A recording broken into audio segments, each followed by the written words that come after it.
Welcome to another episode of Healing Through Love. Each week, we share ideas, experiences, and resources to increase the awareness of domestic and family violence and to empower survivors to grow and thrive. We talk with experts who share their advice, or with people who have experienced abuse, no matter where they are on their journey.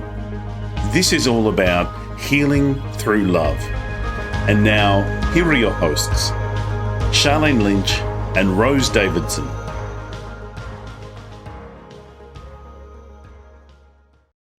Welcome to the Healing Through Love podcast. I'm Sharlene Lynch, and together we're shining a light on hope, resilience, and transformation in the journey to end domestic violence. Each week, we bring you inspiring interviews with changemakers, survivors, advocates, and experts who are making a difference in the lives of those affected by domestic and family violence. Whether you're on a healing journey yourself or you're assisting and supporting someone who is, this is your space for powerful stories, practical tools, and heartfelt inspiration. Let's heal through love. This week we've got an amazing guest, Debbie Simmons. Now, she is a not-for-profit leader. She's a speaker and a mother of 13, 9 through adoption, and 4 forever in heaven. Wow. So we're going to dive in and have a conversation about that story. With over 14 years of experience in ministry and not-for-profit leadership, Debbie is the founder and the CEO of Anchor Point, a faith-based organization that provides hope and healing to women and families navigating crisis, trauma, and unexpected pregnancies. It's fantastic to have you here today, Debbie. How did you get where you are? That's a great question. And what I like to tell people is buckle your seatbelt. It's going to be a fun little ride real quick. And so we're going to go on a little bit of a journey.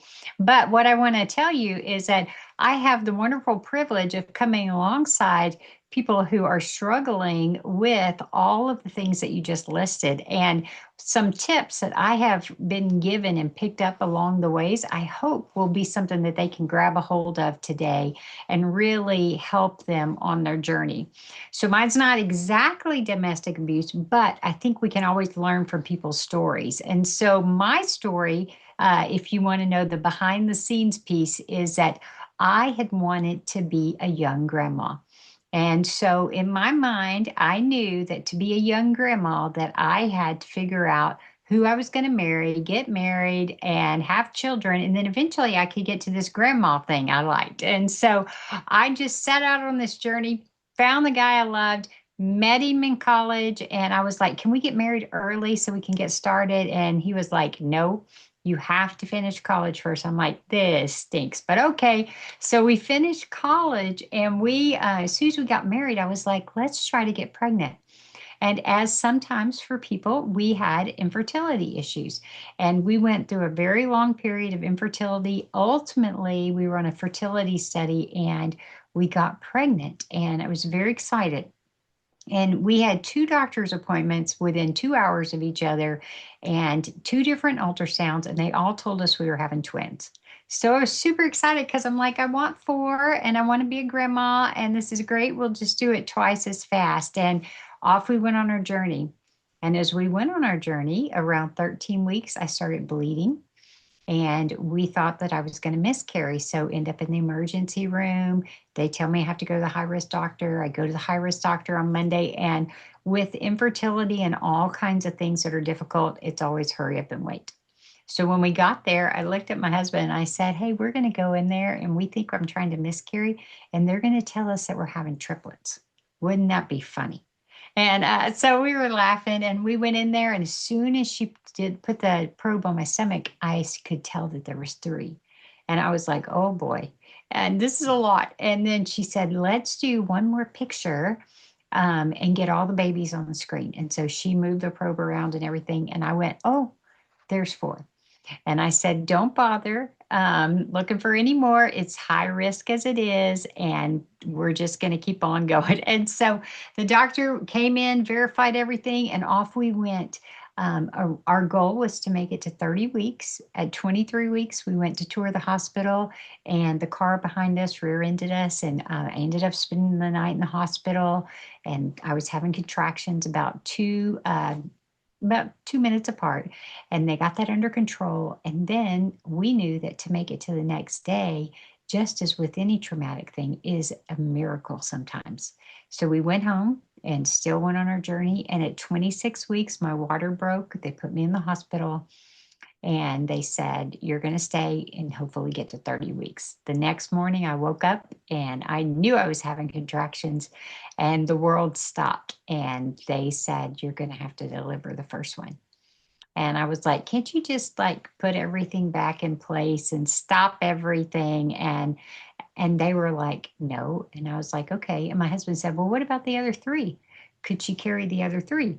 And they said, well, it depends on what her body does. So they sent me into surgery to get some stitches removed, brought me back, and the first baby, Zach, came, and they put him in my arms, and I held him and just loved on him till he passed into eternity. And then they wanted to see if I would get sick, and they did blood work, and I got sick.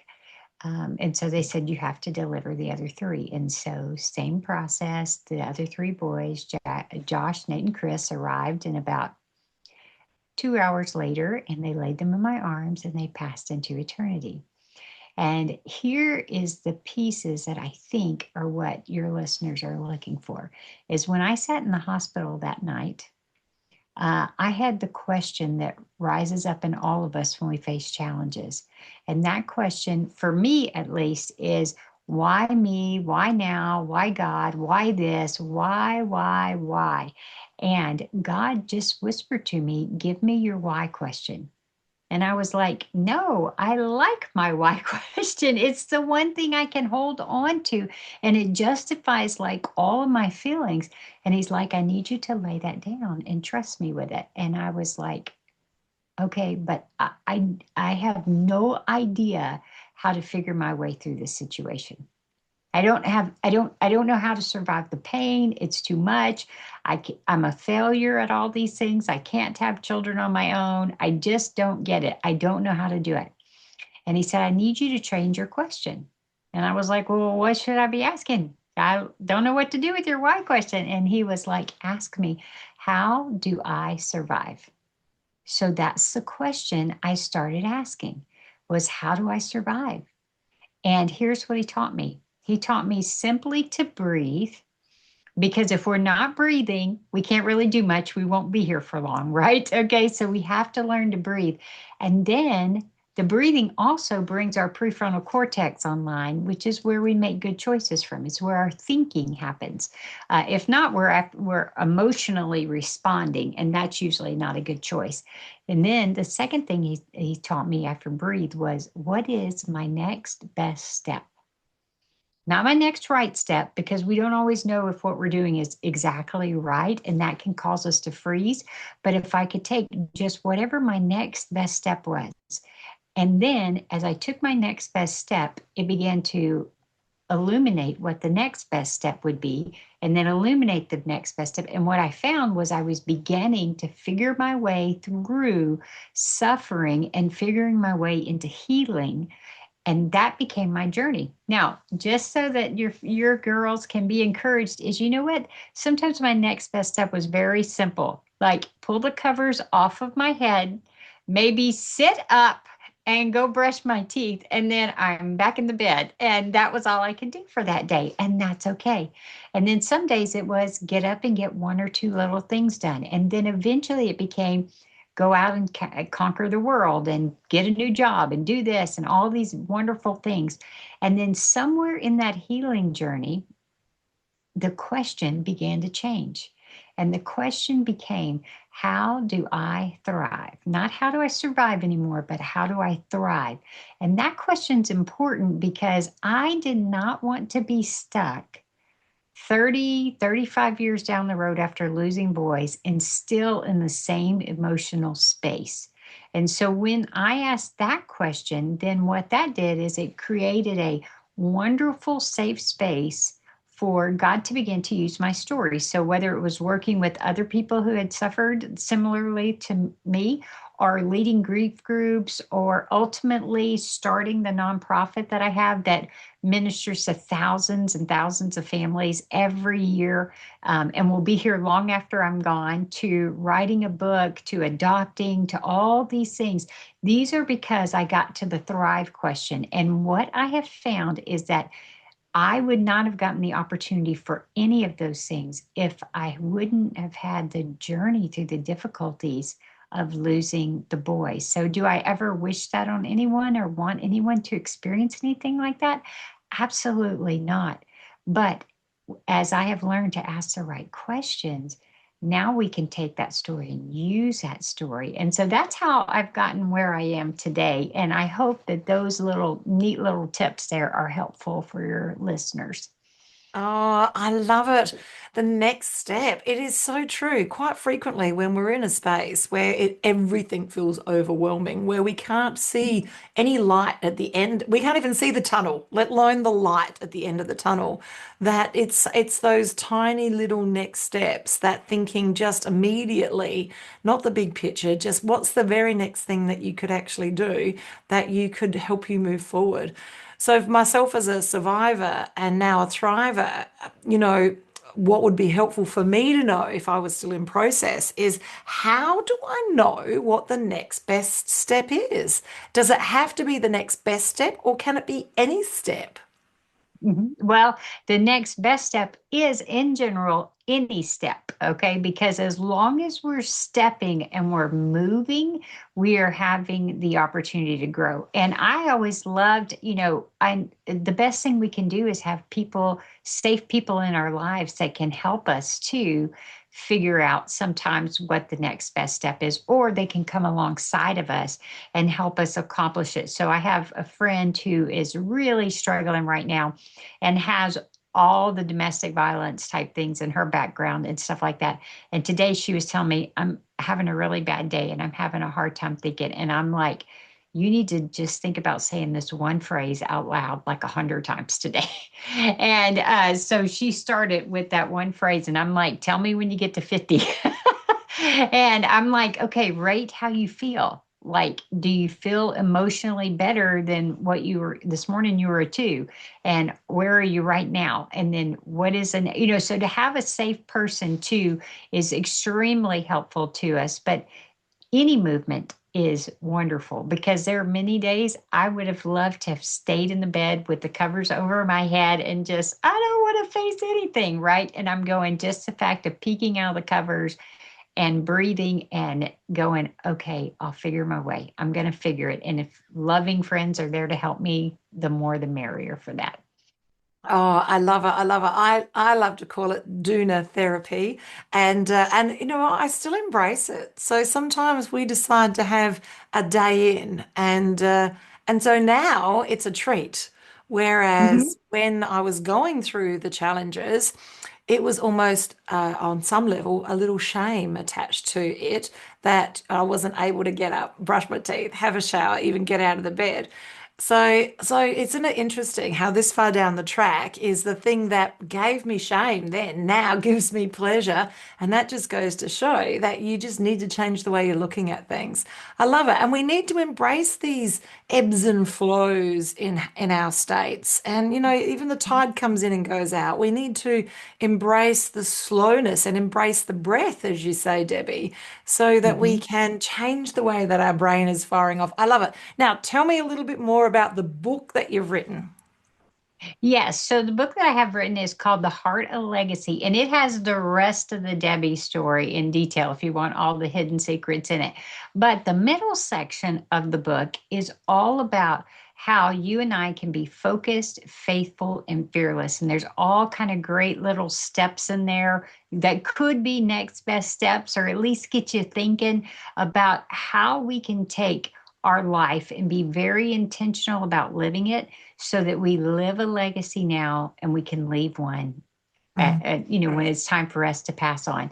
But we've got something everybody tells me that everybody has a story, right? And this story can impact people.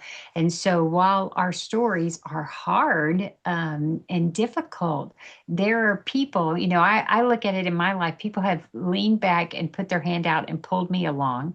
And my job is to put my hand back and pull people along with me. And sometimes they catapult right past me, which is wonderful. And sometimes they just come walk alongside me. But it's the journey of life. And so this book really digs into that and the heart of it and why it's important. And then there are also wonderful stories of Anchor Point, the ministry. And a lot of those have stories that are like some of your listeners and how they've made their ways in their journeys, which would be a blessing to hear those stories too. Oh, I love it. Now, if you want access to the book, all the information about the programs, the processes that Debbie does, and the beautiful book, it's all available on her website. Now, the links are in the show notes and also in the show description. So I'm just curious, Debbie, moving forward, what's the big picture for you and what it is that you do moving forward in the next couple of years? What do you see the impact for your work making moving forward? That's a great question. And what God really has been challenging me to do is to take that story that's part of my life and to begin using it so that more people can have the courage to walk out their stories and share their stories. Because, we talked about how you said you felt that little bit of shame. And shame is very isolating. And that is what, if we want to take you out, that's what we need to do is we need to shame you, guilt, all this stuff. And all that is only broken in community. So community happens when we tell our stories in safe places and people can still look in our faces and go, you're still worth it. You are valuable. You are good.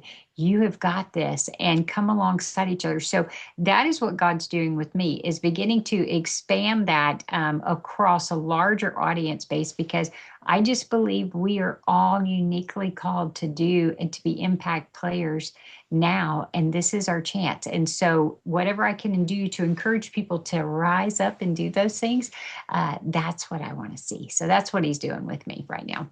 Oh, I love it. I love it. So powerful. There's so much to learn here. The best of it can be found on the website, though, where you can go deeper on those next best steps and go deeper on how you can move forward with your story and how you can have these conversations in community to lessen the burden yourself. A story shared is a burden shared, and it helps us connect and reconnect because we're now in the reconnect economy. And yeah, I love it. I love it. So, look, in our final words of wisdom here, Debbie, what would be your final words of wisdom to our audience that are listening today? Oh, I love this. I would say if you are listening, I just hope and pray that you know that you are deeply loved and you're deeply valuable and you are worth it. And even though it's challenging right now, even though you might not be in what you consider your ideal space, you still have value, you still have worth, and you have things to offer. And you can do this. You can take the next best step. And it is a pleasure to just be able to encourage you to do that and just do the next thing you can think of. I love it. I love it. I love it. If you're listening today and you are a survivor of family and or domestic violence, reach out to Healing Through Love. We've got Pamper Days in your area and we would love to connect you. If you're listening today and you're a practitioner and you've got a heart for change and you want to hold the space for these women as they heal, reach out to us. We're looking for practitioners all around the world, all around the globe, and we'll connect you to organisers in your states. It's been a privilege and a pleasure to have this conversation today, Debbie, about taking the next step. It's a joy, and I'm looking forward to talking with you again very soon. It's a goodbye from us at Healing Through Love and a goodbye from Debbie. Thank you for joining us for this episode of Healing Through Love. You can get further resources, see the show notes, or simply reach out to us via our website at htlaustralia.org. Thanks so much for joining us, and we look forward to your company next time on the Healing Through Love podcast.